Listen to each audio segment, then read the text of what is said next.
ಹೆಣ್ಣು ಮಕ್ಕಳ ಶಾಲೆಯ ಎಸ್ಟಿಎಂಸಿಯ ಉಪಾಧ್ಯಕ್ಷರಾಗಿರ್ತಕ್ಕಂಥ ನಿಂಗನಗೌಡ ಪಾಟೀಲ್ ಅವರು, ಹಾಗೆ ಕಲಾವಿದರಾಗಿರ್ತಕ್ಕಂಥ ನಮ್ಮ ರಮೇಶ್ ಅಪ್ಪಜಟ್ಗೋಳ್ ಅವರು ಎಲ್ಲರಿಗೂ ನಮಸ್ಕಾರಗಳನ್ನು ತಿಳಿಸ್ತಾ, ಹಾಗೆ ನನ್ನ ಎಲ್ಲ ಮುದ್ದು ಮಕ್ಕಳಿಗೆ ನನ್ನ ಪ್ರೀತಿಯ ನಮಸ್ಕಾರಗಳನ್ನು ತಿಳಿಸ್ತಾ, ಇವತ್ತಿನ ಈ ಕಾರ್ಯಕ್ರಮ ಏನ್ ಅನ್ನೋದ ನಿಮಗೆ ಅರ್ಥ ಆಗೈತಿಲ್ಲ?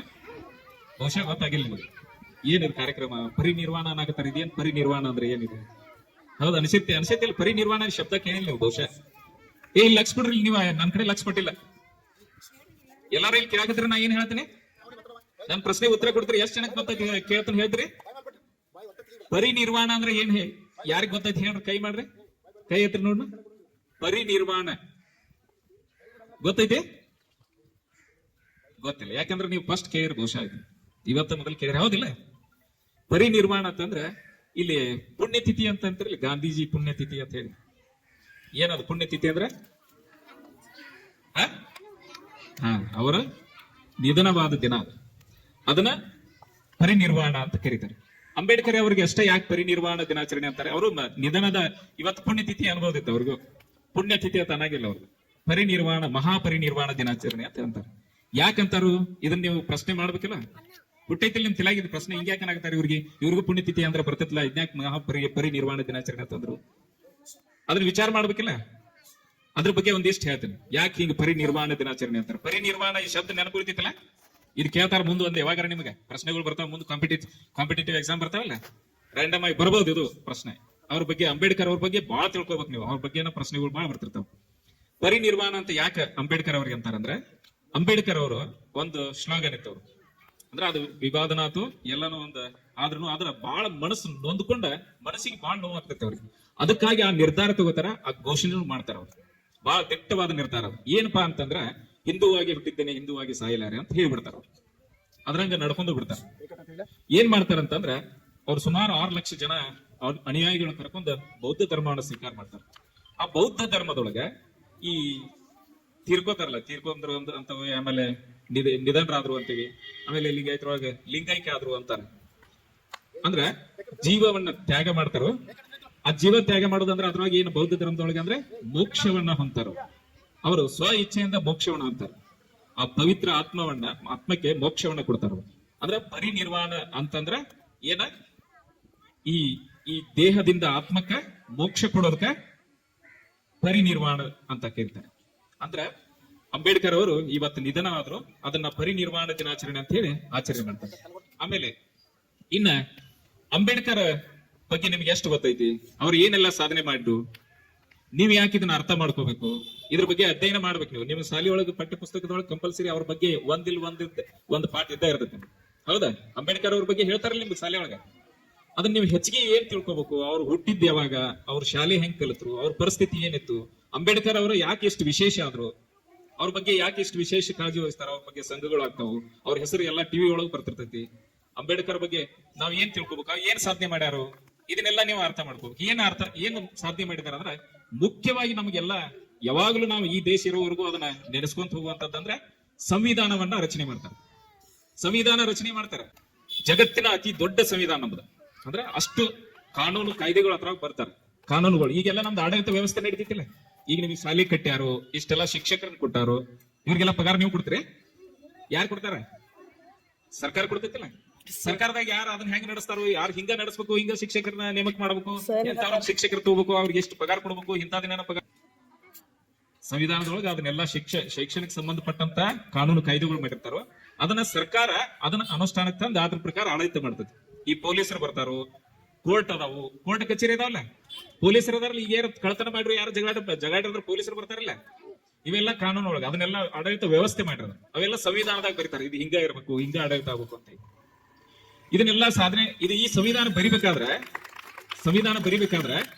ಅಂಬೇಡ್ಕರ್ ಅವರು ಬಹಳ ಅಧ್ಯಯನ ಮಾಡ್ತಾರೆ. ಎಷ್ಟು ಅಧ್ಯಯನ ಮಾಡ್ತಾರ ಅಂದ್ರ, ಈಗ ನೀವೊಂದು ಪುಸ್ತಕ ಐತಿ ನಿಮ್ದು, ಈಗ ನಿಮ್ ಪರೀಕ್ಷೆ ಐತಿ ಅಂತ ಇಟ್ಕೊರಿ, ನೀವು ಪ್ರಶ್ನೆಗಳನ್ನ ಕೇಳ್ತಾರ, ಉತ್ತರ ಬರೀತೀರಿ. ಅದೆಲ್ಲ ಎಲ್ಲಿಂದ ಕಲ್ತೀರಿ ನೀವು?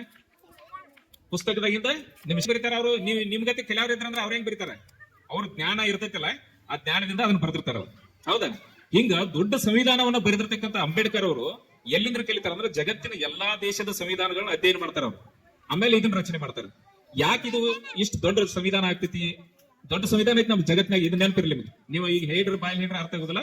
ಅದನ್ನ ನೀವು ಇನ್ನೊಂದ್ ಸ್ವಲ್ಪ ದೊಡ್ಡವರಾದ್ರಿ ಅಂದ್ರೆ ಆ ಸಂವಿಧಾನ ಓದ್ಬೇಕು ನೀವು. ಓದುವಾಗ ಗೊತ್ತಾಗ್ತೈತಿ ನಮ್ ದೊಡ್ಡ ಸಂವಿಧಾನ ಎಷ್ಟೈತಿ, ನಮ್ದು ಎಷ್ಟು ದೊಡ್ಡದೈತಿ, ಬೇರೆ ದೇಶದ ಎಷ್ಟು ಸಣ್ಣದೈತಿ ಅಂತ ಹೇಳಿ. ಆದ್ರ ಈಗ ನಾವ್ ಒಂದು ಪ್ರಶ್ನೆ ಕೇಳ್ತೇನೆ ನಿಮಗೆ. ಇಷ್ಟು ಜನ ಮಕ್ಕಳಿದ್ರಿ ನೀವು. ಈ ಸರ್ ಬಂದ್ ನೈಕ್ ಸರ್ ಬಂದ್ ಕೇಸಿಂದ ನಿಮ್ಗೆ ಯಾರ್ಯಾರಿಗೆ ಏನೇನ್ ಇಷ್ಟ ಆಗ್ತೈತಿ ಹೇಳ್ರು, ಅದನ್ನ ಅಡಿಗೆ ಮಾಡಿಸ್ತಾನಂತ ಅಂದ್ರ ಏನೇನ್ ಹೇಳ್ತೀರಿ ನೀವು? ಏನೇನ್ ಇಷ್ಟ ಹೇಳ್ರಿ ನಿಮಗೆ? ಜೋರ್ಲಿ ಹೇಳ್ರಿ ಒಂದ್ಸಲ. ಏನೇನ್ ಇಷ್ಟ ಆಗ್ತೈತಿ? ಒಬ್ಬಗ್ ಪುರ ಇಷ್ಟ ಆಗ್ತೈತಿ, ಒಬ್ರಿಗೆ ಉಪ್ಪಿಟ್ಟು ಬೇಕಾಗ್ತಾವ, ಒಬ್ರಿಗೆ ಇಡ್ಲಿ ಬೇಕಾಗ್ತಾವ, ಒಬ್ರಿಗೆ ವಡಾ ಬೇಕಾಗ್ತಾವ, ಒಬ್ರಿಗೆ ಹುಗ್ಗಿ ಬೇಕಾಗ್ತೈತಿ. ಎಲ್ಲಾರು ಒಂದೊಂದ್ ಟೈಪ್ ಹೇಳ್ತೀರಿ ನೀವು. ಯಾಕೆ? ಇಷ್ಟು ಜನ ಬಾಳ ಜನ ಅದ್ರ. ನಾನು ಒಬ್ನ ಕೇಳ್ರಿ ನನಗೆ ಏನ್ ಇಷ್ಟ ಆಗ್ತೈತಿ ನಾ ಹೇಳ್ಬಿಡ್ತೀನಿ. ಅದನ್ನ ಮಾಡಕ್ ಈಸಿ ಆಗಿಬಿಡ್ತೈತಿ ಅವ್ರಿಗೆ. ನೀವು ಎಲ್ಲರಿಗೂ ಏನೇನ್ ಬೇಕು ಕೇಳ್ರಿ ಅಂದ್ರೆ ಎಲ್ಲಾರು ಒಂದೊಂದ್ ಟೈಪ್ ಹೇಳ್ರಿ ಅಂದ್ರೆ ಮಾಡಕ್ ಸಾಧ್ಯತೆ ಆಗ್ತೈತಿ ಅವ್ರಿಗೆ? ಎಲ್ಲರಿಗೂ ಬೇಕಾದ ಮಾಡಿ ಕೊಡಕ್ ಆಗ್ತೈತೆ? ಆಗುದಿಲ್ಲ. ಹಿಂಗ ನೀವ್ ಎಷ್ಟ್ ಜನ ಆದ್ರಲ್ಲ, ಇಷ್ಟು ರಾಜ್ಯಗಳು, ಇಷ್ಟು ದೇಶ ನಮ್ದು ಬಹಳ ದೊಡ್ಡದೈತಿ. ಅವತ್ತಿನ ಕಾಲಕ್ಕೆ 36-35 ಕೋಟಿ ಏನೋ ಜನಸಂಖ್ಯೆ ಇತ್ತು. ಹೌದು, 36-35 ಕೋಟಿ ಜನಸಂಖ್ಯೆ. 1,000 ಮ್ಯಾಲ ಜಾತಿಗಳಿತ್ತು. ಆಯಾ ಜಾತಿಯವರ ಪದ್ಧತಿಗಳು ಬೇರೆನ. ಇಲ್ಲಿ ಮುಸ್ಲಿಮರು ಬೇರೆ ಇದ್ರಿ, ನೀವು ಮುಸ್ಲಿಂ ಅದರಿ, ಹಿಂದೂಗಳು ಅದರಿ, ಎಲ್ಲಾ ಜಾತಿಗಳು ಬೇರೆ ಬೇರೆ ಜಾತಿಯವ್ರ ಅದರಿ. ಈ ಮುಸ್ಲಿಮರು ಏನ್ ಮಾಡ್ತಾರೋ, ಅವರು ವಿಭೂತಿ ಹಚ್ಕೊಳಂಗಿಲ್ಲ, ಕುಂಕುಮ ಹಚ್ಕೊಳಂಗಿಲ್ಲ. ಅವರು ಆ ಧಾರ್ಮಿಕ ವಿಧಾನ ಆಚರಣೆಗಳು ಬೇರೆ. ಅವ್ರು ನಮಾಜ್ ಮಾಡ್ತಾರೋ. ಆಮೇಲೆ ನೀವೇನ್ ಮಾಡ್ತೀರಿ? ವಿಭೂತಿ ಹಚ್ಕೋತೀರಿ, ಪೂಜೆಗಳು ಮಾಡ್ಕೋತೀರಿ, ದೇವಸ್ಥಾನಗಳು ಹೋಗ್ತಾರೆ, ನೀವು ಮಾಡ್ತಿರ್ಲ. ಹಿಂಗ ಬೇರೆ ಬೇರೆ ಆಚರಣೆಗಳು ನಮ್ಮ. ಅಂದ್ರೆ ಆಚರಣೆಗಳು ಬೇರೆ ಬೇರೆ, ಆಹಾರ ಪದ್ಧತಿ ಬೇರೆ, ನಮ್ಮ ವಿಚಾರಗಳು ಬೇರೆ. ಇವು ಎಲ್ಲರಿಗೂ ಸಂಬಂಧಪಟ್ಟಂತ ಕಾನೂನು ಕಾಯ್ದೆಗಳು ಮಾಡ್ಬೇಕು. ಒಂದ ಜಾತಿ ಒಂದ ಧರ್ಮದ ಮಂದಿ ಇತ್ತಂದ್ರೆ ಅವ್ರಿಗೆ ಏನೇನ್ ಬೇಕೆಲ್ಲ ಅದಕ್ಕೆ ತಕ್ಕಂಗ ಕಾನೂನು ಕಾಯ್ದೆಗಳು ರಚನೆ ಮಾಡೋದು ಬಹಳ ಸರಳ ಆಗ್ತದೆ. ಈಗ ಏನಿಲ್ಲ, ಎಲ್ಲರಿಗೂ ಬೇಕಾದಂತ ಅಡಿಗೆ ಮಾಡಿ ಹಾಕಿದ್ರೆ ಅವ್ರಿಗೆ ಆಗುದಿಲ್ಲ. ಒಂದೇ ಟೈಪ್ ಅಡಿಗೆ ಮಾಡ್ತಾರ ಅವ್ರು. ಹಿಂಗ ಎಲ್ಲರಿಗೂ ಇಷ್ಟ ಆಗುವಂತದ ಅಡಿಗೆ ಮಾಡ್ಬೇಕಲ್ಲ. ಹಂಗ ಅಂಬೇಡ್ಕರ್ ಅವ್ರು ಇಡೀ ದೇಶಕ್ಕೆ ಎಲ್ಲಾ ಜನಾಂಗಕ್ಕೂ ಒಪ್ಪುವಂತ ಸಂವಿಧಾನ ಬರೀದು ಬಹಳ ದೊಡ್ಡ ಚಾಲೆಂಜ್ ಇತ್ತು ಅವ್ರು. ಅದಕ್ಕೆ ಎಲ್ಲಾ ಜಗತ್ತಿನ ಸಂವಿಧಾನವನ್ನ ಅಷ್ಟ ಓದೋದಲ್ದ ಎಲ್ಲಾ ಧರ್ಮಗಳನ್ನು ಅಧ್ಯಯನ ಮಾಡ್ತಾರ ಅವ್ರು. ಎಲ್ಲಾ ಧರ್ಮಗಳನ್ನ ಅಧ್ಯಯನ ಮಾಡ್ತಾರೆ. ನಿಮಗೆ ಒಂದೊಂದು ಪುಸ್ತಕಗಳು ಓದೋದಾರ ಬೇಸರ ಆಗ್ತದೆ. ಇಲ್ಲಿ ಸರ್ ಹೇಳಿ ತಲೆ ಹೊಡ್ಕೊತಿರ್ತಾರೆ. ನಿಮ್ಗೆ ಓದ್ರು ಅದನ್ನ ಓದ್ರಿ ಇದನ್ನ ಪಾಠ ದಿನ ಸಂಚಿತನ ಪಾಠ ಮಾಡ್ಕೋತಾರ. ಇಷ್ಟೆಲ್ಲಾ ಮಾಡಿ ಪರೀಕ್ಷೆದಾಗ ಪೂರ್ತಿ ಮಾರ್ಕ್ಸ್ ಹೋಗ್ಬೇಕಾರೆ ಏನ್ ಮಾಡ್ತಾರೆ? ಒದ್ದಾಡಿ ಹೋಗ್ಬಿಡ್ತಾರೆ. ಆದ್ರೆ ಅಂಬೇಡ್ಕರ್ ಅವರು ಇಡೀ ಜಗತ್ತಿನ ಧರ್ಮಗಳ ಬಗ್ಗೆ ಅಧ್ಯಯನ ಮಾಡ್ತಾರೆ. ಇಡೀ ಎಲ್ಲಾ ದೇಶದ ಸಂವಿಧಾನಗಳ ಅಧ್ಯಯನ ಮಾಡ್ತಾರೆ. ಇದನ್ನೆಲ್ಲ ಮಾಡಿ ಒಂದು ಸಂವಿಧಾನ ಕೊಡ್ತಾರೆ ನಮಗಂದ್ರೆ ಎಲ್ಲರಿಗೂ ಅನುಕೂಲ ಆಗುವಂತದ್ದು. ಆಮೇಲೆ ಅವರು ಸಣ್ಣವ್ರು ಇರ್ತಾಗ, ನಿಮ್ಮಷ್ಟಿದ್ದಾಗ ಹೆಂಗಿತ್ತು ಅವ್ರ ಜೀವನ? ಇದೀಗ ಶಾನುಲನ್ನ ಏನ್ ಕೇಳಿದ್ ನಿಮ್ಮನ್ನ ಯಾರು ಹೊರಗೆ ಕುಣಿಸ್ತಾರೆ, ನಾ ಈ ಶಾಲಿಗೆ ಬಂದ್ರ ಹಿಂಗೆಲ್ಲ ಕೇಳಿ ಹಂಗೆ ಯಾರು ಮಾಡ್ತಾರೆ ನಿಮ್ಗೆ? ಈಗ ನೀವು ಶಾಲೆಗೆ ಹೋಗ್ತಿರ್ತೀರಿ, ನೀ ಆ ಜೊತೆ ಅವಧಿ ನೀ ಅಲ್ಲಿ ಕೊಂಡ್ರು, ಈ ಜೊತೆ ಅವಧಿ ಇಲ್ಲಿ ಕೊಂಡ್ರು ಅಂತಾರ. ಇಲ್ಲಿ ನೀರ್ ಕುಡಿತಿರ್ತೀರಿ, ಎಲ್ಲಾರು ನೀರು ತುಂಬಿಟ್ಟಿರ್ತಾರೆ. ಈಗ ನೀವು ಒಬ್ಬ ನೀರ್ ಕುಡಿದಂದ್ರೆ ನೀ ಮುಟ್ಟಿದ ನೀರ್ನ ಮುಟ್ಟಂಗಿಲ್ಲ, ಬೇಡ, ಆ ನೀರ್ ನೀ ಕುಡಿಬೇಡ, ನೀ ಬೇರೆ ನೀರ್ ಕುಡಿ, ಹಿಂಗ ಯಾರ ನಿಮ್ಮೊಳಗೆ ಯಾರ ಅಂತಾರ? ಇಲ್ಲಿ ಯಾರ ಶಿಕ್ಷಕರು ಅಂತಾರ? ಇಲ್ಲ. ಆಮೇಲೆ ಎಲ್ಲಾರು ಕೂಡಿಸಿ ಒಂದ ಕಡೆ ಕುಣಿಸಿ ಊಟಕ್ಕೆ ಹಾಕ್ತಾರಲ್ಲ, ನೀ ಇಲ್ಲಿ ಕುಂಡ್ರು ಬೇಡ, ನೀ ಆ ಕಡೆ ಕುಂಡ್ರು, ನೀನ್ ಮುಡ್ಸ್ಕೊಳಂಗಿಲ್ಲ, ಯಾರ ಅಂತಾರ ನಿಮ್ಗೆ? ಇಲ್ಲ. ಅವಾಗಿನ ಕಾಲಕ್ಕೆ ಅಂದ್ರ ಸ್ವತಂತ್ರ ಸಿಕ್ಕ ನಂತರ ಅದಕ್ಕಿಂತ ಮೊದಲ ಈ ಹಿಂದುಳಿದವರು, ಹರಿಜನರು, ದಲಿತರು, ಆದಿವಾಸಿಗಳು ಇವರೆಲ್ಲ ಇರ್ತಿರ್ಲ, ಆ ಮಕ್ಕಳು ಶಾಲೆಗೆ ಬಂದು ಅಂದ್ರ ಅವ್ರ ಒಳಗ್ ಕರ್ಕೊತಿರ್ತಿಲ್ಲ, ಅವ್ರ ಜೊತೆ ಕೂಡಿ ಹುಡುಗರು ಕೊಂಡಿರ್ತಿರ್ಲಿಲ್ಲ. ಈಗ ನಿಮ್ ದೋಸ್ತೊಳಗ್ ನಿಮ್ ದೋಸ್ತಿಗಳು ಇರ್ತಾರೆ, ಯಾರ್ದಾರ ನಿಮ್ ಜೋಡಿ ಎಲ್ಲಾರು ಒಬ್ಬನ ಜೋಡಿನ ಜಗಾಡಿ ಒಬ್ಬನ ಜೋಡಿ ಎಲ್ಲಾರು ಮಾತು ಬಿಟ್ಟರಂದ್ರೆ ನಿಮ್ಗೆ ಎಷ್ಟು ತ್ರಾಸ ಆಗ್ತೈತಿ, ಮನಸ್ಸಿಗೆ ನೋವು ಆಗ್ತಿತ್ತಿಲ್ಲ? ನಿಮ್ ಜೋಡಿ ಒಬ್ಬನ ಮಾಡಿಕೆಸಿದ್ ಎಲ್ಲಾರು ಒಂದ್ ಕಡೆ ಆದ್ರೂ ನಿಮ್ ಒಬ್ಬನ ಮಾಡಿದ್ರೆ ನಿಮಗೆ ತ್ರಾಸ ಆಗ್ತಿತ್ತಿಲ್ಲ? ಹಂಗ ಒಟ್ಟ ಅಂಬೇಡ್ಕರ್ ಯಾರು ಹೊಂದಿಸ್ಕೊಳ್ತಿರ್ಲಿಲ್ಲ. ಯಾಕಂದ್ರೆ ಕೆಳಜಾತಿ ಅವ, ಅಂದ್ರೆ ಜಾತಿ ವ್ಯವಸ್ಥೆ ಅಷ್ಟು ಕೆಟ್ಟಿತ್ತವಾಗ. ಇವತ್ ನಿಮಗೆ ಅದ ಪರಿಣಾಮ ಬಾಳಿಲ್ಲ, ಈ ಕಡಿಮೆ ಐತಿ. ಅವತ್ತ ಒಳಗ್ ಬರುವಂಗಿಲ್ಲ, ಹೊರಗ್ ಕೂತ ಅಧ್ಯಯನ ಮಾಡ್ಬೇಕು. ಅವ್ರ ತಾಯಿ ಹೆಸರು ಏನ್ ಗೊತ್ತೈತಿ? ಅಪ್ಪ. ಅವ್ರ ತಾಯಿ ಅಂಬೇಡ್ಕರ್ ಅವ್ರ ಅವ್ವ ಅಪ್ಪ ಭೀಮಾಬಾಯಿ. ಅವ್ರ ತಾಯಿ ಭೀಮಾಬಾಯಿ. ಅವ್ರಿಗೆ 14 ಜನ ಮಕ್ಕಳು. 14 ಜನ. ಎಷ್ಟು ಜನ? ಅಂಬೇಡ್ಕರ್ ಅವ್ರ ತಾಯಿಗೆ 14 ಜನ ಮಕ್ಕಳು. 14ನೇ ಮಗ ಭೀಮರಾವ್ ಅಂಬೇಡ್ಕರ್. ಅವ್ರ ಮನಿ ಎಷ್ಟು ಸಣ್ಣದಿತ್ತಂದ್ರೆ ಗೊತ್ತೈತಿ ನಿಮ್ಗ? ಇಲ್ಲಿ ಕೇಳಿಲ್ಲ, ಅಂಬೇಡ್ಕರ್ ಅವ್ರ ಮನಿ ಎಷ್ಟು ಸಣ್ಣದಿತ್ತು ಹೇಳ್ತೀನಿ ನಾನು ನಿಮ್ಗೆ. ಹೇಳ, ಅಂಬೇಡ್ಕರ್ ಅವ್ರ ಮನಿ ಎಷ್ಟು ಸಣ್ಣದಿತ್ತಂದ್ರ, ಅಂಬೇಡ್ಕರ್ ಅವರು ಅವ್ರ ಮಕ್ಕಳನ್ನೆಲ್ಲ, ಅವರಪ್ಪ ಅವ್ರ ಮಕ್ಕಳನ್ನೆಲ್ಲ ಮಲಸ್ತಾರೆ. ಅವ್ರ ಗಂಡ ಐತಿ 2 ಗಂಟೆ ತನಕ ಹೆಸರಿರ್ತಾರೆ. ಯಾಕೆ ಹೆಸರಿರ್ತಾರೆ ಹೇಳು? ಅವ್ರನ್ನೆಲ್ಲ ಮಕ್ಕಳನ್ನೆಲ್ಲ ಮಲಿಸಿ ಅವ್ರ ಎಲ್ಲಾರು ಮಲ್ಕೊಳಕ್ ಜಾಗ ಸಾಕಾಗ್ತಿರ್ತಿಲ್ಲ. ಅಷ್ಟು ಸಣ್ಣ ಮನಿ ಅವ್ರು, ಅಂದ್ರೆ ಬಹಳ ಬಡವ್ರ ಅವ್ರು, ಸಣ್ಣ ಮನಿ. ಆಮೇಲೆ 2 ಗಂಟೆ ಆದ ನಂತರ ಅಂಬೇಡ್ಕರ್ನ ಎಬ್ಬಿಸ್ತಿರ. ಎಲ್ಲರೂ ಅಭ್ಯಾಸ ಮಾಡ್ಕೊಳ್ಬೇಕು ಹೋಗ್ರಿ ಅಂತ ಹೇಳಿ ಓದಕ್ ಹಸ್ತಿರ. ಅವ್ರನ್ನ ಅವಾಗ ಎಬ್ಬಿಸಿ ಅವ್ರ ದೊಡ್ಡ ಮನುಷ್ಯ ಮಾಡ್ಬೇಕಂತ ಓದ್ತಿರಲು ಗೊತ್ತಿಲ್ಲ, ಅವ್ರು ಓದಕ್ ಹಸ್ತಿರ ಗೊತ್ತಿಲ್ಲ. ಅವ್ರಿಗೂ ನೀತಿ ಬರ್ತಿತ್ತು, ಒಂದಿಷ್ಟು ಮಲ್ಕೊಳಕ್ ಜಾಗ ಆಗ್ಲಿ ಅಂತ ಹೇಳಿ ಪಾಪ ಅವತ್ರನ್ನ ಎಬ್ಬಿಸಿ ಅವಾಗ ಓದಕ್ ಹಸ್ತಿರ. ಅಂದ್ರೆ ಎಷ್ಟು ಸಣ್ಣದಿತ್ತು ಮನಿ ಅನ್ನೋದು ಗೊತ್ತ ನಿಮ್ಗೆ? ಮಲ್ಕೊಳಕ್ಕೂ ಜಾಗ ಇರ್ತಿರ್ಲಿಲ್ಲ ಅವ್ರ ಮನ್ಯಾಗ, ಅಷ್ಟು ಸಣ್ಣ. ಮತ್ತ ಅವ್ರು ಹಾಕೊಂಡ್ ಹೋಗಾಕ ಅರಿವಿ ಇರ್ತಿರ್ಲಿಲ್ಲ ಅವ್ರಿಗೆ. ಏನ ಈಗ ನೀವೆಲ್ಲರೂ ಒಂದ ಸೇಮ್ ಡ್ರೆಸ್ ಹಾಕೊಂಡ್ ಬಂದಿರಲಿಲ್ಲ, ಬರೀ ಅಂಗಿ ಪ್ಯಾಂಟ ಸ್ಕರ್ಟ್ ಬ್ಲೌಸ್ ಅಷ್ಟ ಹಾಕೊಂಡ್ ಬಂದಿರಿ. ಅದ್ರೊಳಗೆ ನಿಮ್ಗೆ ಟೈ ಹಾಕ್ಯಾರು, ಆಮೇಲೆ ಅವು ಇವನ್ನ ಟ್ಯಾಗ್ಗಳು ಐಡೆಂಟಿ ಕಾರ್ಡ್ಗಳು ಕೊಟ್ಟಾರು, ಶೂಸ್ ಅದು ಇದು ಎಲ್ಲಾ ಕೊಡ್ತಾರೆ, ನಿಮ್ಗೆ ಬೆಲ್ಟ್ಗಳು ಕೊಟ್ಟಾರ. ಅವ್ರಿಗೆ ಬರೀ ಅಂಗಿ ಚಡ್ಡಿ ಇದ್ರಲಿಲ್ಲ, ಅಷ್ಟು ಕೆಟ್ಟ ಬಡತನ ಇತ್ತು ಅವ್ರು. ಸರಿಯಾಗಿ ಒಂದ್ ಹೊತ್ತು ಈಗ ನಿಮಗೆ ನೋಡಿ ಮನ್ಯಾಗ ಊಟ ಮಾಡ್ತೀರಿ, ಸಾಲಿಗೆ ಬಂದ್ರೆ ಇಲ್ಲಿ ಮನಿಗೆ ಹೋಗಿ ಬರೋದು ತ್ರಾಸ ಆಗ್ತೈತೆ ಅಂತ ಸರ್ಕಾರ ಏನ್ ಮಾಡೈತಿ ನಿಮ್ಗ, ಅಥವಾ ಮನ್ಯಾಗ ಯಾರಿಗಾರ ಬಡವ್ರು ಇದ್ರಂದ್ರೆ ಊಟದು ಇಲ್ದ ಸಾಲಿ ಕಲ್ತ ಹುಡುಗರು ಅಂತ ಹೇಳಿ ಸರ್ಕಾರ ಕಾಳಜಿ ಮಾಡಿ ಏನ್ ಮಾಡ್ತೈತಿ ನಿಮ್ಗ, ಇಲ್ಲಿ ಅಡಿಗೆ ಮಾಡಿ ನಿಮ್ಗೆ ಊಟಕ್ಕೆ ಹಾಕಿ ನಿಮ್ಗ ಸಾಲಿ ಕಲಿಸ್ತಾರ. ಅವತ್ತ ಒಂದ ಹೊತ್ತ ಊಟ ಮಾಡೋದು ಪಾಪ. ಅಂಬೇಡ್ಕರ್ ಹೆಂಗಿತ್ತು ಪರಿಸ್ಥಿತಿ, ಊಟಕ್ಕೂ ಇದ್ದಿರ್ಕಿಲ್ಲ, ಒಂದ ಹೊತ್ತ ಊಟ ಮಾಡಿ ಕೆಸಿಂದ ಶಾಲಿ ಕಲಿತಿರವ್. ಎಷ್ಟು ಓದ್ರಿ ಅನ್ನೋದು ಗೊತ್ತೈತಿ ನಿಮ್ಗೆ ಅಂಬೇಡ್ಕರ್? ನಿಮ್ಗೆ ಇಷ್ಟೆಲ್ಲ ಸವಲತ್ತು ಐತಿ, ನೀವ್ ಎಷ್ಟು ಓದಾದ್ರಿ, ಅಂಬೇಡ್ಕರ್ ಎಷ್ಟು ಓದಿದಾರ ಅನ್ನೋದು ನಾ ಹೇಳ್ತೀರಿ. ಎಷ್ಟು ಓದಿದ್ದಾರೆ ನಿಮ್ಗೆ ವಿಚಾರ ಒಂದ್ ಅಂದಾಜ್ ಮಾಡ್ತೀರಿ? ಎಷ್ಟು ಓದ್ತೀರಂದ್ರ ಅವ್ರ ಈ ಜಗತ್ತಿನಾಗ ಎಷ್ಟು ಮಂದಿ ಓದಿದಾರಲ್ಲ, ಅವ್ರು ಎಲ್ಲಕ್ಕಿಂತ ಹೆಚ್ಚು ಓದಿದವ್ರ ಅಂದ್ರೆ ಇವತ್ತಿನವರೆಗೂ ದಾಖಲೆ ಐತೆ. ಅವ್ರು ಅತಿ ಹೆಚ್ಚು ಓದಿದವ್ರ ಅವರ ಅಂಬೇಡ್ಕರ್ ಅವ್ರು. ಎಲ್ಲಾ ಪುಸ್ತಕಗಳನ್ನ ಓದ್ತಾರ ಅವ್ರು. ಎಷ್ಟು ಕಷ್ಟ ಇತ್ತು ಅವ್ರಿಗೆ, ಉಂಡಾಕ ಪರಿಸ್ಥಿತಿ ಇದ್ರಿಕಿಲ್ಲ, ಮನ್ಯಾಗ ಮಲ್ಕೊಳಕ್ ಎಲ್ಲಾರು ಕೂಡಿ ಮಲ್ಕೊಳ್ಳುವಷ್ಟು ಜಾಗ ಇದ್ರಿಕಿಲ್ಲ, ಶಾಲ್ಯಾಗ ಒಳಗ್ ಪುಣಿಸ್ಕೇಶಿಂದ ಅವ್ರಿಗೆ ಪಾಠ ಹೇಳ್ತಿರ್ಕಿಲ್ಲ, ಹೊರಗ್ ಕೂತ ಕಲಿತಿರ ಅವ್ರ. ನಿಮ್ಗತಿ ಅಗದಿ ಪದ್ಧತಿ ನಿಮ್ಗೆ ಡೆಸ್ಕ್ ಅದು ಇದು ಕೊಡ್ತಾರೆ. ಈಗ ಅವಾಗ ಹಂಗಿಲ್ಲ, ಹೊರಗ್ ಕುಣಿಸ್ತೀರ ಅವ್ರು, ಚಪ್ಪಲ್ದಾಗ ಕುಣಿಸ್ತಾರೆ, ಒಳಗ್ ಕರ್ಕೋತಿರ್ಕಿಲ್ಲ. ಯಾಕಂದ್ರೆ ದಲಿತರವ ಹಿಂಗ್ ಜಾತಿ ವ್ಯವಸ್ಥೆ ಇತ್ತು, ಕೆಟ್ಟ ಪರಿಣಾಮ, ಕೆಟ್ಟ ವ್ಯವಸ್ಥೆ ಇತ್ತು. ಅದನ್ನೆಲ್ಲಾ ಅನುಭವಿಸಿರ ಅವ್ರು. ಅಲ್ಲ, ನಮ್ ಜಾತಿಯವರಿಗೆಲ್ಲ ಎಷ್ಟು ಕೆಟ್ಟ ಪರಿಸ್ಥಿತಿ ಇತ್ತು, ನಮಗ್ ಶಿಕ್ಷಣ ಇಲ್ಲ. ಆಮೇಲೆ ಈ ರೈತಾಪಿ ವರ್ಗದವ್ರಿಗೆ ಶಿಕ್ಷಣ ಇರಲಿಲ್ಲ. ಈಗೆಲ್ಲ ಹೆಣ್ಮಕ್ಳು ಇಷ್ಟು ಜನ ಅದಿರಿ ನೀವು, ಶಿಕ್ಷಣ ಈಗ ಸಾಲಿಗೆ ಬಂದ್ರಿ ನೀವು, ನಿಮ್ಗೆ ಸಾಲಿ ಕಲಿಯುವಂಗಿಲ್ಲ, ನೀವೆಲ್ಲ ಶಿಕ್ಷಣ ಮಾಡುವಂಗಿಲ್ಲ ಯಾರು ಅಂತಾರೆ ನಿಮ್ಗೆ? ಹೋಗ್ರಿ ಸಾಲಿ ಕಲಿಯೋರು ಹೋಗ್ರಿ ಅಂತ ಹೇಳಿ ಕಳಿಸ್ತಾರಲ್ಲ, ಮನೆಯಾಗಿನವ್ರೆಲ್ಲ ಖರ್ಚು ಮಾಡ್ತಾರಲ್ಲ ನಿಮ್ ಸಲಾಗಿ. ಮತ್ತೆ ಇಲ್ಲಿ ಟೀಚರ್ಗಳ ಸರ್ ಕಿಂತ ಹೆಚ್ಚು ಟೀಚರ್ ಅದಾರಲ್ಲ, ಅವ್ರು ಹೆಂಗ್ ಬಂದ್ರಿ ಇಲ್ಲಿ? ಅವರು ಸಾಲಿ ಕಲ್ತ್ರ ಅಂತ ಬಂದ್ರು. ಮೊದಲ ವ್ಯವಸ್ಥೆ ಹೆಂಗಿತ್ತು? ಹೆಣ್ಣು ಮಕ್ಕಳಿಗೆ ಶಿಕ್ಷಣ ಇರಲಿಲ್ಲ, ಈ ಕೆಳಜಾತಿಯವ್ರಿಗೆ ಶಿಕ್ಷಣ ಇರಲಿಲ್ಲ, ಈ ರೈತಾಪಿ ವರ್ಗದವ್ರಿಗೆ ಶಿಕ್ಷಣ ಇರಲಿಲ್ಲ. ಅವರೆಲ್ಲ ಸಾಲಿ ಕಲಿಯುವಂಗಿಲ್ಲ, ಬರೀ ಕೆಲಸ ಮಾಡ್ಕೊಂತ ಹೋಗೋದು, ಹಿಂಗಿತ್ತವಾಗ. ಅದನ್ನೆಲ್ಲ ನೋಡಿ ಅಂಬೇಡ್ಕರ್ ಅವ್ರು ಏನ್ ಮಾಡ್ತಾರಂದ್ರ, ಪ್ರತಿಯೊಬ್ಬರು ಶಿಕ್ಷಣ ಕಲಿಬೇಕಂತಾರ. ಈ ದೇಶ ಅಭಿವೃದ್ಧಿ ಆಗ್ಬೇಕಂದ್ರ ಎಲ್ಲರೂ ಶಿಕ್ಷಣ ಕಲಿಬೇಕು. ಎಲ್ಲರೂ ಶಿಕ್ಷಣ ಕಲಿತ್ರಂದ್ರ ಈ ದೇಶ ಅಭಿವೃದ್ಧಿ ಆಗ್ತದೆ. ಶಾಲಿ ಕಲಿತ್ರೆ ಅಂತಾರೇನ? ಸಿಂಪಲ್. ನೀವು ಶಾಲಿ ಕಲಿತ್ರಿ ಅಂದ್ರೆ ಈಗ ಇವ್ರು ಶಾಲಿ ಕಲಿತಾರ, ಇವ್ರು ನಿಮ್ಗೆ ತೆಗಿತ್ರಿ. ಶಾಲಿ ಕಲಿತ್ರು, ಚಲೋ ಶಾಲಿ ಕಲಿತ್ರು, ಕಷ್ಟಪಟ್ಟು ಶಾಲಿ ಕಲಿತ್ರು, ಅವರು ನೌಕರಿ ಹಿಡಿತಾರ. ನೌಕರಿ ಹಿಡಿದ್ರು ಈಗ ನಿಮಗೆಲ್ಲ ಶಿಕ್ಷಣ ಕೊಡಾಗ್ತಾರೆ. ಅಷ್ಟ ಅಲ್ಲ, ಅವ್ರಿಗೆ ಒಳ್ಳೆ ಸಂಬಳ ಸಿಗ್ತೈತಿ, ಅವ್ರ ಜೀವನ ಒಳ್ಳೆ ಬಹಳ ಚಂದ ಜೀವನ ನಡೆಸಕ ಅವ್ರಿಗೆ ಒಳ್ಳೆ ಏನು ಒಂದು ವೇತನ ಸಿಗ್ತೈತಿ, ಅಂದ್ರೆ ಪಗಾರ ಕೊಡ್ತಾರ ಸರ್ಕಾರದಿಂದ.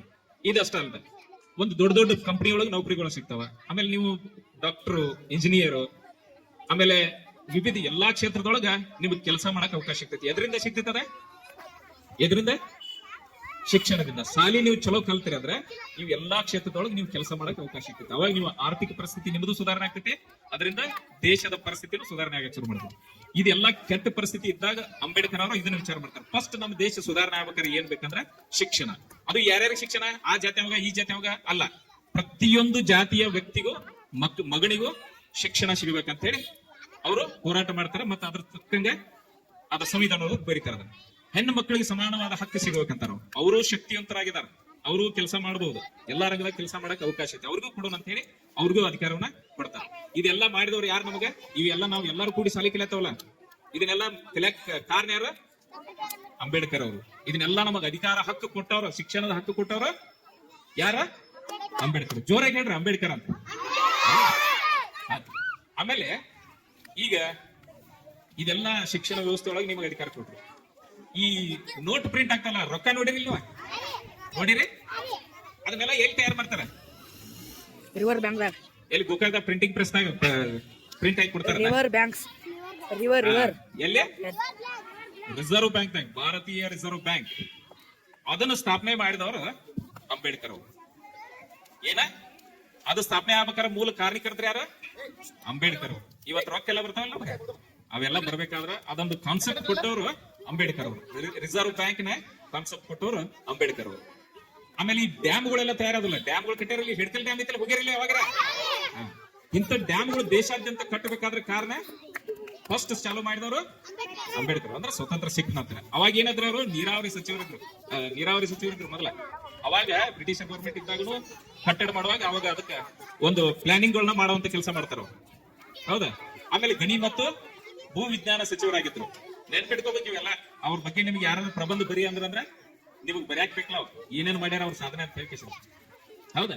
ಆಮೇಲೆ ನಾವೊಂದಷ್ಟು ಇನ್ನ ಕೊನೆಯದಾಗಿ ಒಂದು, ಈಗ ನಿಮಗೆ ಬಹಳ ಹೇಳುವಷ್ಟ ಸಮಯ ಇಲ್ಲ, ಯಾಕಂದ್ರೆ ನಾನು ಮುಂಜಾನೆ ನಾಷ್ಟಾ ಮಾಡಿಲ್ಲ, ನೀವು ನಾಷ್ಟಾ ಮಾಡಿರಿಲ್ಲ. ಮತ್ತೆ ಟೈಮು ಆಗಿತ್ತು ನಿಮ್ಗೆ ಇನ್ನ ಎಷ್ಟು ಹೇಳಿದ್ರು ಮುಗಿದಿಲ್ಲ. ಆದ್ರೆ ನಿಮ್ ಲೆವೆಲ್ ಹೇಳುವಾಗ ನಿಮ್ ಶಿಕ್ಷಕರು ಹೇಳ್ತಾರಲ್ಲ ನಿಮ್ ಟೀಚರ್ಗಳು ಹಂಗೆ ಹೇಳಕ್ ಬರುದು ನಂಗೆ. ನಾವು ದೊಡ್ಡ ದೊಡ್ಡ ಭಾಷಣ ಮಾಡೋದ್ರೆ ಮಾಡಕ್ ಶುರು ಮಾಡ್ತೀವಿ. ನಿಮಗೆ ತಿಳಿಯುವಂಗೆ ಹೇಳ್ಬೇಕಾದ್ರೆ ನಮಗೆ ಟ್ರೈನಿಂಗ್ ಆಗಿರೋದಿಲ್ಲ ಅದು. ಅವ್ರು ನಿಮ್ಗೆ ಎಷ್ಟು ಚಂದ ಹೇಳ್ತಾರಲ್ಲ ಹಂಗೆ ಹೇಳಕ್ ಬರೋದು. ನಾ ಹೇಳೋದು ಅರ್ಥ ಆಗತ್ತಿಲ್ಲ ನಿಮ್ಗೆ? ಅಂಬೇಡ್ಕರ್ ಬಗ್ಗೆ ತಿಳಿಯಾಕತ್ತಿಲ್ಲ ಏನೇನು ಅವ್ರು ಸಾಧನೆ ಮಾಡಿರೋ ಅನ್ನೋದು. ಇನ್ನ ಬಾಳ ಮಾಡ್ಯಾರ ಅವ್ರು. ಹೇಳ್ರು ಒಂದು ದಿನ ಎಲ್ಲ ಹೇಳ್ರು ಮುಗಿದಿಲ್ಲ ಅವ್ರನ್ನ. ಹಂಗೆ ಯಾಕೆ ನಿಮ್ಗೆ ಹೇಳತ್ತವ ಅಂದ್ರೆ ಅಂಬೇಡ್ಕರ್ ಬಗ್ಗೆ ನೀವು ತಿಳ್ಕೊಬೇಕು. ಏನ್ ತಿಳ್ಕೊಂಡ್ ಏನ್ ಮಾಡೋದೈತ್ರಿ ಅಂದ್ರೆ ಅವ್ರ ಗತಿಗೆ ಆಗೋದೇನ್ರಿ? ಅವ್ರ ಗತಿಗೆ ಆಗಕ್ಕೆ ಆಗದೆ ಇದ್ರು ಸಹ ನೀವು ಓದೋದ್ರಿಂದ ಎಷ್ಟು ಸಾಧನೆ ಮಾಡಬಹುದು ಅನ್ನೋದನ್ನ ಅರ್ಥ ಮಾಡ್ಕೋಬೇಕು. ಅವ್ರೊಂದು ಒಂದು ಮಾತು ಹೇಳ್ತಾರ ಅವ್ರು. ನಾವು ಅಧ್ಯಯನ ಮಾಡ್ಬೇಕು, ಇತಿಹಾಸವನ್ನ ಅರ್ಥ ಮಾಡ್ಕೋಬೇಕು. ಶಿಕ್ಷಣ ಅನ್ನೋ ಅಸ್ತ್ರ ಏನ್ ಮಾಡ್ತೈತೆ ಅಂದ್ರೆ ನಮ್ಮ ಬದುಕಿನ ದಿಕ್ಕನ್ನ ಬದಲಾಯಿಸ್ತೈತಿ. ನಮ್ಮನ್ನ ಉನ್ನತ ಸ್ಥಾನಕ್ಕೆ ಒಯ್ಯುವಂತ ಶಕ್ತಿ ಯಾವ್ದಕಾರ ಇದ್ರೆ ಅದು ಶಿಕ್ಷಣಕ್ಕೆ ಅಂತ ಹೇಳ್ತಾರ ಅವ್ರು. ಆಮೇಲೆ ಇತಿಹಾಸವನ್ನ ಅಧ್ಯಯನ ಮಾಡ್ಬೇಕು. ನೀವು ಇತಿಹಾಸ ಓದ್ತಿರಲಿಲ್ಲ ಎಲ್ಲರೂ? ಇತಿಹಾಸ ಪಾಠಗಳದವ ಅದ್ರಾಗ ರಾಜ್ಯರ ಹೆಸರು ಬರ್ತಾವು, ಸ್ವತಂತ್ರ ಹೋರಾಟಗಾರರ ಹೆಸರು ಬರ್ತಾವು. ಆ ಒಂದು ಹೆಸರು ಬರ್ತಂದ್ರೆ ಏನ್ ಮಾಡುದು, ಅವ್ರ ಬಗ್ಗೆ ಏನೇನು ಸಿಗ್ತೈತಿಲ್ಲ ಅದನ್ನೆಲ್ಲ ಕಲೆಕ್ಟ್ ಮಾಡುವಂತದ್ದು, ಆಮೇಲೆ ಅವ್ರ ಬಗ್ಗೆ ಓದುವಂತದ್ದು ಹವ್ಯಾಸ ಎಕ್ಸ್ಟ್ರಾ ಇದೆ. ನಿಮ್ ಶಾಲೆ ಒಳಗೆ ಹೇಳೋಕ್ಕಿಂತ ಎಕ್ಸ್ಟ್ರಾ ನೀವು ಪ್ರಯತ್ನ ಮಾಡ್ಬೇಕು. ಆಮೇಲೆ ಇಲ್ಲಿ ಲೈಬ್ರರಿ ಐತಿ ನಿಮ್ ಶಾಲೆಗೆ. ಎಷ್ಟು ಜನ ಲೈಬ್ರರಿಗೆ ಹೋಗಿ ಓದ್ತಾರೆ ಹೇಳ್ರಿ? ಕೈ ಮಾಡಿ ನೋಡು. ಲೈಬ್ರರಿ ಒಳಗೆ ಪುಸ್ತಕ ತಗೊಂಡು ಎಷ್ಟು ಜನ ಓದಿರಿ ನೀವು? ಎಷ್ಟು ಜನ ಹೋಗಿ ಓದ್ತಿರ್ಲಿ ಒಮ್ಮೆರೆ? ಹಾ ಈಗ ನೋಡ, ನಿಮ್ಮ ಶಾಲೆ ಒಳಗೆ ನಿಮ್ಮ ಪಾರ್ಟಿ ಚೀಲ್ದಾಗಿರ್ತಾವಲ್ಲ ಪುಸ್ತಕ, ಅವು ಅಷ್ಟ ಅಲ್ಲ, ಅವನು ಬಿಟ್ಟು ಲೈಬ್ರರಿ ಒಳಗೆ ಪುಸ್ತಕಗಳು ಇರ್ತಾವ. ಅದ್ರೊಳಗೆ ನಿಮ್ ಶಾಲೆ ಒಳಗೆ ಏನ್ ಮಾಡ್ತಾರೆ, ಒಂದು ಪಾಠ, ಒಂದು ವಿಷಯಕ್ಕೆ ಸಂಬಂಧಪಟ್ಟದ್ದು ಒಂದು ಪಾಠ ಇರ್ತೈತಿ. 3-4 ಪೇಜ್ ಇರ್ತಾವ ಅದ್ರ ಬಗ್ಗೆ ವಿಷಯ. ಅದು 1-3-4 ಪೇಜ್ ಇದ್ದದ್ದ ಅದ್ರ ಬಗ್ಗೆ ಇರುವಂತದ್ದು ಒಂದು ಪುಸ್ತಕನೇ ಇರ್ತೈತಿ ಅಲ್ಲಿ. ಅಂದ್ರೆ ನಿಮ್ಗೆ ಏನ್ ಹೇಳತ್ತಂದ್ರೆ ಹೆಚ್ಚಿಗೆ ನೀವು ನಾಲೆಜ್ ತಗೋಬೇಕಂದ್ರೆ ಅಲ್ಲಿ ಪುಸ್ತಕಗಳು ತೆಗೆದು ಓದುವಂತ ಹವ್ಯಾಸ ಇಟ್ಕೋಬೇಕು ನೀವು. ಏನ್ರಿ ಇದೆಷ್ಟ ಅಭ್ಯಾಸ ಮಾಡಕ್ ಆಗ್ಬೇಕು? ಟೀಚರ್ಗಳು ಸಿಕ್ಕಾಬಿಟ್ಟೆ ನಮ್ಗೆ ಹೋಮ್ವರ್ಕ್ ಕೊಡ್ತಾರ, ಅದ್ರ ಮುಗಿಸ್ಕೊಂಡ್ ಇಲ್ಲಿ ನಿಲ್ಬೇಕಾದ್ರೆ ಕತಿ ಕೆಲಸ ಆಗತ್ತೆ ನಮ್ದು. ಹದಿನೈದು ಓದೋಣ ಅನ್ನಕತ್ತಿರಲ್ಲ, ಅದು ಇಂಟ್ರೆಸ್ಟ್ ಬೆಳೆಸ್ಕೋಬೇಕು. ಈಗ ಮೊಬೈಲ್ ಟಿವಿ ನೋಡ್ತಿರಲ್ಲ, ಅದನ್ನ ಬಿಟ್ಟು ಕಿಶನ್ ಪುಸ್ತಕ ಓದಕ್ ಪ್ರಾರಂಭ ಮಾಡ್ಬೇಕು. ಒಂದ್ ಮಾತು ಹೇಳ್ತಾರೆ, ಯಾರು ತಲೆ ತೆಗಿಸಿ ಮೊಬೈಲ್ ನೋಡ್ತಾರಲ್ಲ ಅವ್ ಮುಂದ್ ಜೀವನ ಪೂರ್ತಿ ತಲೆ ತೆಗಿಸಿನ ನಡಿಬೇಕಾಗ್ತದೆ. ಯಾರು ತಲೆ ತೆಗಿಸಿ ಪುಸ್ತಕ ಓದ್ತಾರಲ್ಲ ಮುಂದ್ ಜೀವನದಾಗ ತಲೆ ಎತ್ತಿ ನಡೆಯುವಂತ ಶಕ್ತಿ ಬರ್ತೈತೆ. ಅರ್ಥ ಆಗತ್ತೆ ನಾ ಏನ್ ಹೇಳ್ತಾನೋ? ಫೋನ್ ಮೊಬೈಲ್ ತಲೆ ತೆಗಿಸಿ ಮೊಬೈಲ್ ನೋಡ್ಕೊಂತ ಹೋಗಾವ ಮುಂದ್ ತಲೆ ತೆಗಿಸ್ಕೊಂತ ಹೋಗೋದಾಗ್ತೈತಿ. ಯಾಕಂದ್ರೆ ಅವ್ನ ಜೋಡಿ ಇದ್ದವ್ರ ಪುಸ್ತಕ ಓದ್ದವ್ರ ಏನಾಗಿರ್ತಾರ ಅವ್ರ ನೌಕರಿ ಹಿಡಿತಾರ್ರಿ, ಸಾಧನೆ ಮಾಡಿರ್ತಾರ, ಒಳ್ಳೆ ಪೊಸಿಷನ್ ಆಗಿರ್ತಾರ, ಚಲೋ ಸಾಧನೆ ಒಂದು ಸ್ಥಾನದಾಗ ಹೋಗಿರ್ತಾರ ಅವ್ರು. ಈ ಮೊಬೈಲ್ ತಳಗ್ ತಲೆ ಮೊಬೈಲ್ ನೋಡ್ಕೊತ ಕೂತ್ರಿ ನೀವ ಅವ್ರ ಮುಂದ್ ತಲೆ ತೆಗಿಸಿ ಹಿಡಿದಾಗ್ತೈತಿ. ನೀವೇನೋ ಮಾಡಿರೋದಿಲ್ಲ, ಅವ್ರು ಸಾಧನೆ ಮಾಡಿರ್ತಾರ, ಮುಂದೆ ಹೋಗಿರ್ತಾರ. ಅವ್ರು ನಿಮ್ ಮುಂದ್ ಬಂದ್ರಂದ್ರೆ ನೀವೇನ್ ಮಾಡ್ಬೇಕಾಗ್ತೈತೆ? ಅವ್ರ ಮುಂದ್ ತಲೆ ತೆಗಿಸಿ ನಡಿಬೇಕಾಗ್ತೈತಿಲ್ಲ. ಅದಕ್ಕೆ ಅಂಬೇಡ್ಕರ್ ಅವ್ರ ಜೀವನ ಯಾಕೆ ನಾವು ಹೇಳ್ಬೇಕಂದ್ರೆ, ಅವ್ರಂತೆ ನೀವು ಸಾಧನೆ ಮಾಡ್ಬೇಕಂದ್ರೆ ಏನ್ ಸಾಧನೆ ಮಾಡ್ಬೇಕಂದ್ರೆ ಹೆಚ್ಚು ಆಸಕ್ತಿಯಿಂದ ನಿಮ್ಮ ಪಾಠವನ್ನ ಮಾಡ್ಬೇಕು. ಟೀಚರ್ ಎಲ್ಲ ಎಷ್ಟು ಕಷ್ಟಪಟ್ಟು ಇವತ್ತು ಶನಿವಾರ ಎಷ್ಟು ಬೆಳಿಗ್ಗೆ ಬರ್ಬೇಕಾದ್ರೆ ಎಷ್ಟು ಊರಿಂದ ಬರ್ತಾರಲ್ಲ ಅವ್ರ, ನೀವು ಇಲ್ಲಿಂದ್ರೆ ಎದ್ದು ಬರ್ತೀರಿ. ಅವ್ರು ಬೆಳಿಗ್ಗೆ ಎದ್ದು ಕೇಸಿಂದ ಅವ್ರನ್ನೆಲ್ಲ ಅಡಿಗೆ ಮಾಡ್ಕೊಂಡು ಊಟ ಮಾಡ್ಕೊಂಡು ನಾಷ್ಟ ಮಾಡಿ ಇಲ್ಲಿ ಬರ್ಬೇಕು. ಅವ್ರು ನೀವು ಇಲ್ಲಿದಿಲ್ಲ ಎದ್ದು ನಿಮ್ ಮನ್ಯಾಗೆಲ್ಲ ಮಾಡಿ ಇಟ್ಟಿರ್ತಾರೆ, ಜಳಕ ಮಾಡಿ ಬಂದ್ ನಿಲ್ತೀರಿ ಅಷ್ಟೇ. ನೀವು ಅವ್ರು ಕಷ್ಟಪಟ್ಟು ಬರ್ತಾರೆ, ನಿಮ್ಗೆ ಯಾಕೆ ಶಾಲೆ ಕೆಲಸ? ನೀವು ಶಾಲೆ ಕಲಿಯಾಕ್ ಬರ್ತೀರಿ? ಬರ್ತಿರ್ಲ? ಸರಿಯಾಗಿ ಅವ್ರು ಹೇಳಿರ್ತಕ್ಕಂಥ ಪಾಠ ನೀವು ಮಾಡ್ಕೋಬೇಕು. ಅಂಬೇಡ್ಕರ್ ಅವ್ರು ಯಾವ ರೀತಿ ಸಾಧನೆ ಮಾಡ್ತಾರಲ್ಲ ಹಂಗ ನೀವು ಸಾಧನೆ ಮಾಡಕ್ ಪ್ರಯತ್ನ ಮಾಡ್ಬೇಕು. ಈ ಕಾರ್ಯಕ್ರಮ ಪರಿನಿರ್ವಾಣ ಅಂದ್ರೆ ಏನ? ಪುಣ್ಯತಿಥಿ. ಪುಣ್ಯತಿಥಿ ಅಂತ ಕರಿತಿರಲ್ಲ, ಅದಕ್ಕ ಬೌದ್ಧ ಧರ್ಮದೊಳಗೆ ಪರಿನಿರ್ವಾಣ ದಿನ ಅಂತ ಕರೀತಾರೆ. ಇದನ್ನ ಈ ಸಾರ್ ಹೇಳಿ ನಮ್ಮ ಮಾನವ ಬಂಧುತ್ವ ವೇದಿಕೆ ಅಂತ. ಸತೀಶ್ ಜಾರಕಿಹೊಳಿ ಅವ್ರು ಯಾರಂತ ಗೊತ್ತಿಲ್ಲ? ಸನ್ಮಾನ್ಯ ಸತೀಶ್ ಜಾರಕಿಹೊಳಿ ಅವ್ರು ಯಾರಂತ ಗೊತ್ತಿಲ್ಲ? ಏನದಾರ ಅವರಿಗೆ ಅಭ್ಯರ್ಥಿ, ಜಿಲ್ಲಾ ಉಸ್ತುವಾರಿ ಸಚಿವರು, ಅದ್ರ ಜೊತೆ ಲೋಕೋಪಯೋಗಿ ಸಚಿವರು. ಅವರು ಸರ್ಕಾರದ ಸರ್ಕಾರ ಐತ್ಲ, ಕರ್ನಾಟಕ ಸರ್ಕಾರದ ಲೋಕೋಪಯೋಗಿ ಸಚಿವರು. ಆಮೇಲೆ ನಮ್ಮ ಬೆಳಗಾವಿ ಜಿಲ್ಲಾ ಉಸ್ತುವಾರಿ ಸಚಿವರು. ಇವೆಲ್ಲ ನೆನಪಿರ್ಬೇಕು ನಿಮಗೆ. ಇವೆಲ್ಲ ಎಲ್ಲಿ ಬರ್ತಾವ? ಪೇಪರ್ದಾಗ ಬಂದಿರ್ತಾವ, ಓದ್ತಿರ್ಬೇಕು. ಹೌದಾ? ಅವರು ಮಾನವ ಬಂಧುತ್ವ ವೇದಿಕೆ ಅಂತ ಹೇಳಿ ಒಂದು ಸಂಘಟನೆ. ಆ ಸಂಘಟನೆ ಏನ್ ಮಾಡ್ತೈತೆ ಅಂದ್ರೆ ಯಾವ್ದು ರಾಜಕೀಯ ಕಾರ್ಯಕ್ರಮ ಅದು ಇದು ಏನ್ ಮಾಡಂಗಿಲ್ಲ. ಈಗ ಮಾಡಕ್ಕಲ್ಲ, ಹಿಂಗ ಮಕ್ಕಳಿಗಾಗ್ಲಿ ಈ ಸಮಾಜದೊಳಗ ಮೂಢನಂಬಿಕೆಗಳನ್ನ ತೊಡೆದು ಹಾಕೋದು. ಮೂಢನಂಬಿಕೆ ಅಂದ್ರೆ ಏನ? ಮೂಢನಂಬಿಕೆ ಅಂದ್ರೆ ತಪ್ಪು ನಂಬಿಕೆಗಳು. ಈ ಮಾಟ ಮಂತ್ರ ಮಾಡೋದು, ಆಮೇಲೆ ಈ ಯಾವ್ದಾರ ದೇವ್ ಬರ್ತೈತಿ ನಾವು ಹಿಡ್ಕೋದಕ್ಕೆ ಅನ್ನೋದು, ಆಮೇಲೆ ಮೇಯಾಗಿ ದೇವ್ರುಗಳು ಬರೋದು, ಇಂಥವೆಲ್ಲ ಸುಳ್ಳು. ಅಂತವ್ ನಂಬಬೇಡ್ರಿ. ಅದರಿಂದ ನಿಮ್ ದುಡ್ದದ್ ರೊಕ್ಕೆಲ್ಲ ಹಾಳಾಗ್ತೈತಿ. ನಿಜವಾದ ದೇವ್ರನ್ನ ನಂಬ್ರಿ, ಮತ್ತ ನಿಮ್ಮ ಕೆಲಸ ಸರಿಯಾಗಿ ಮಾಡ್ಕೊಂತ ಹೋಗ್ರಿ ಅಂತ ಹೇಳಿ ಆ ಮಾನವ ಬಂಧುತ್ವ ವೇದಿಕೆ ಅಂತ ಬಹಳ ದೊಡ್ಡ ವಿಚಾರಗಳನ್ನ ಹೇಳ್ತಾರೆ. ನಿಮ್ಗೆ ಅರ್ಥ ಆಗುದು. ಈ ವಿಷಯಗಳನ್ನೆಲ್ಲ ಮಕ್ಕಳಿಗೆಲ್ಲ ಹೇಳುವಂತ ಕೆಲಸ ಮಾಡ್ತಾರೆ. ಆಮೇಲೆ ಈ ಬುದ್ಧ, ಬಸವ, ಅಂಬೇಡ್ಕರ್, ಬಸವಣ್ಣನು ಸಮಾನತೆ ಸಲುವಾಗಿ ಹೋರಾಟ ಮಾಡಿದ್ರು. ಹಂಗೆ ಅಂಬೇಡ್ಕರ್ ಅವರು ಹೋರಾಟ ಮಾಡೋದಲ್ದ ಅದನ್ನ ಶಾಸನ ಮಾಡ್ತಾರೆ. ಶಾಸನ ಕಾನೂನು ಮಾಡಿ ನಮಗೆಲ್ಲ ಕೊಡ್ತಾರೆ. ಈ ರೀತಿ ಈ ವಿಚಾರಗಳನ್ನ ಮಕ್ಕಳಿಗೆ ಅಥವಾ ಸಮಾಜಕ್ಕೆ ಹೇಳ್ತಕ್ಕಂತ ಕೆಲಸವನ್ನ ಮಾನವ ಬಂಧುತ್ವ ವೇದಿಕೆ ಮಾಡ್ತಾರೆ. ಈಗ ನೀವು ಇದ್ರ ಬಗ್ಗೆ ಪ್ರಬಂಧದು ಎಲ್ಲರ ಕೇಳಿದ್ರೆ ಅಂಬೇಡ್ಕರ್ ಬಗ್ಗೆ ಬರೆಯಕ್ಕೆ ನಿಮಗೆ ಎಷ್ಟು ಬರೆಯೋ ಬ್ರ್ಯಾಕ್ ಸಾಧ್ಯತೆ? ಒಂದು ಪೇಜ್ ಎಷ್ಟು ಜನ ಬರೀತೀರಿ ಹೇಳ್ರಿ? ಅಂಬೇಡ್ಕರ್ ಅವ್ರ ಬಗ್ಗೆ ಏನಾರ ಬರೀರಪ್ಪ, ನಿಮ್ಗೆ ಎಷ್ಟು ಗೊತ್ತೈತಿ ಒಂದು ಪ್ರಬಂಧ ಬರೀರಿ ಅಂದ್ರೆ ಎಷ್ಟು ಜನ ಬರೀತೀರಿ? ಬರೀತಿರಲ್ಲ? ನಿಮಗೆ ಇನ್ನೂ ಒಂದಿಷ್ಟು ಟಿಪ್ಸ್ ಕೊಡ್ತೇನೆ. ಏನ್ ಒಂದ್ ಸ್ವಲ್ಪ ನೆನಪಿಟ್ಕೊಳ್ಬೇಕು ಅಂಬೇಡ್ಕರ್ ಅವ್ರ ಬಗ್ಗೆ. ಕೆಲವೊಂದು ಪಾಯಿಂಟ್ಸ್ ಮಾಡಿದ್ದೆ ನೆನ್ಪಿಟ್ಟು. ಜನನ ಯಾವಾಗ ಆಗಿತ್ತು ಹೇಳ್ರಿ? ಹಾ, ಏಪ್ರಿಲ್ 14 ರೀ, ಮುಂದೆ ಹೇರಲ್ಲ ಜೋರ್ಲೆ. 1991. ಏಪ್ರಿಲ್ 14, 1891. ನೆನ್ಪಿಟ್ಕೊಳ್ರಿ. ಏಪ್ರಿಲ್ 14, 1891 ಇದಾಗ 1991. ಅವ್ರು ಹುಟ್ಟಿದ ಊರು ಯಾವ್ದು? ಮಧ್ಯಪ್ರದೇಶ. ಮಹಾರಾಷ್ಟ್ರದವ್ರ. ಮಧ್ಯಪ್ರದೇಶ ರೀ. ಮಹಾರಾಷ್ಟ್ರದಾಗ ಹುಟ್ಟಾರ. ಮಹಾರಾಷ್ಟ್ರದ ರತ್ನಗಿರಿ ಜಿಲ್ಲೆಯ ಏಪ್ಪ ಅಂಬೇವಾಡಿ. ಯಾವ್ದು ಹೇಳ್ರಿ? ಮಧ್ಯಪ್ರದೇಶ ರೀ. ಮಹಾರಾಷ್ಟ್ರದ ಮಧ್ಯಪ್ರದೇಶ ಜಿಲ್ಲೆಯ ಪುಸ್ತಕದಾಗ ಅಂಬೇವಾಡಿ. ನೋಡೋಣ. ಆಮೇಲೆ ಅವರ ತಂದೆ ತಾಯಿ ಯಾರು? ರಾಮ್ಜಿ ಭೀಮಾಬಾಯಿ ರೀ.